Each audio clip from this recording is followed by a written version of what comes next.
வீட்டுக்குள் பிரவேசிக்கும் போது அவர் குதிரையில் போகவில்லை, ராஜாவை போல போகவில்லை, கழுதை குட்டியின் மேல் தாழ்மையாய் அவர் கடந்து போனார்.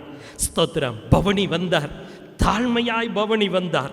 அவரை கைது செய்யும் பொழுது ஸ்தோத்திரம், ஹல்லேலூயா, அவர் நினைத்திருந்தால் 12 லேகியோன் போன்ற தூதர்களை அழைத்திருக்க முடியும், அவர் எதையும் செய்திருக்க முடியும்.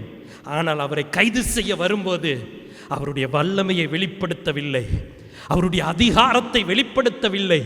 பொறுமையாய் இருந்தார், தாழ்மையாய் நடந்தார். விசாரிக்கும் போது அடிக்கப்படும்படி கொண்டு போகிற ஆட்டை போல, மயிர் கத்தரிக்கிறவனுக்கு முன்பாக சத்தமிடாத ஆட்டை போல அமைதியாயிருந்தார். அதுதான் அவருடைய சிந்தை, அதுதான் அவருடைய சுபாவம். சும்மா பேசிக்கிட்டு இருக்கிற தேவன் அல்ல, சும்மா ஸ்தோத்திரம் பேசி தன்னை பெருமைப்படுத்துகிற தேவன் அல்ல, தன்னுடைய வல்லமையை விருதாவாய் செலவு பண்ணுகிற தேவனாய் அவர் வரவில்லை. சிலுவையிலும் இயேசு கிறிஸ்து மரண பரியந்தம் தன்னை தாழ்த்தினார். அங்கேயும் ஒரு கீழ்ப்படிதலை பாருங்க, பிதாவுக்கு கீழ்ப்படிந்தார்.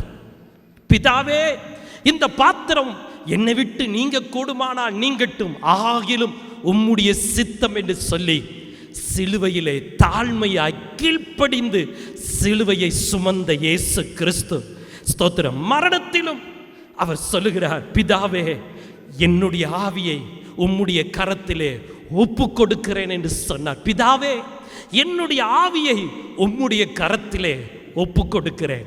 நிறைய நேரம் நம்ம பிள்ளைங்கள்ட்ட ஒரு காரியம் சொன்னா அந்த பிள்ளைங்களுக்கு பிடிக்கலன்னா நம்ம சொல்றதுக்காக சிலர் செய்வாங்க, ஆனால் மனசில் பிடிக்காது.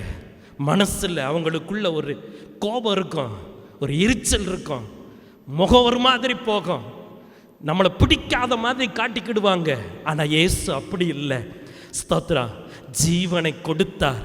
கடைசி ஜீவனை கொடுக்கும் போதும் பிதாவிட்ட சொல்றாரு, என் ஆவியை உங்கள் கையில் ஒப்படைக்கிறேன்னு சொல்லி கீழ்ப்படிந்து தன் ஆவியை பிதாவின் கையில் கொடுக்கிற அந்த தாழ்மை எவ்வளவு மேன்மையானது.